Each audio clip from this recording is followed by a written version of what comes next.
Hi, I'm Brian Trenchard-Smith, and this is Trailers from Hell.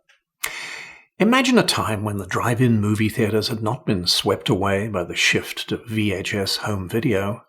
A time when economic collapse and a crime wave causes the government to turn the drive-ins into cinema concentration camps for the unemployed. I found that an irresistible premise. There must be 1,000 movies that Quentin Tarantino admires. Dead End Drive-In is one of mine he's singled out for praise. Yet it was dismissed on first release by most Australian critics. The distributor hated it after a poor test screening and opened the picture without a premiere in a multiplex that was still extensively being remodelled.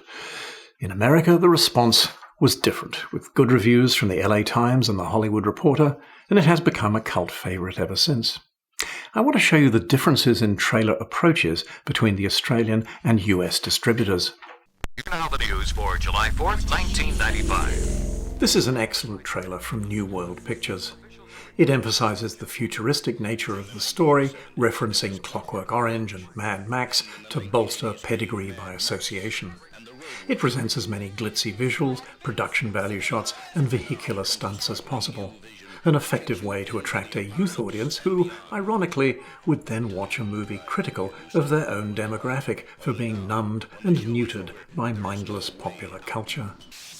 The drive-in represents society in microcosm.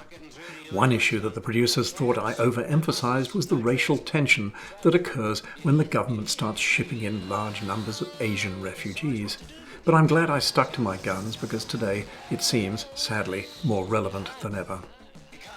We shot the film over 35 split-day nights, often starting at 4 p.m. to get late afternoon light on all the day scenes, and then sometimes going on until dawn.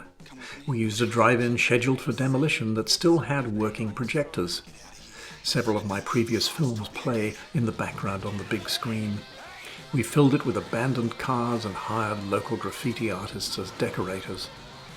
The wrap party at the final dawn turned into a demolition derby with any vehicle that could still run. There was something about the experience that promoted an exultant sense of anarchy in cast, crew, and director. So that was the American Cell. By contrast, the Australian Cell de-emphasized the Mad Max-ish action in favour of a music video montage of perceived youth market images. You be the judge.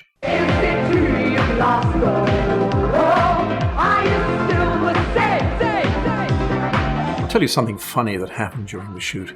There were a lot of gunfire and car crashes during the climax of the movie, spread over a week of shooting, and we were suddenly hit by a Supreme Court writ to shut us down because a neighbour said that we were bringing back World War II flashbacks. And we had to appear at the Supreme Court of New South Wales, and his counsel at the court said, and my client is a decorated war hero. And the judge asked, what was your decoration? And he said, the Iron Cross. The case was dismissed. Dead end driving. Getting in is easy.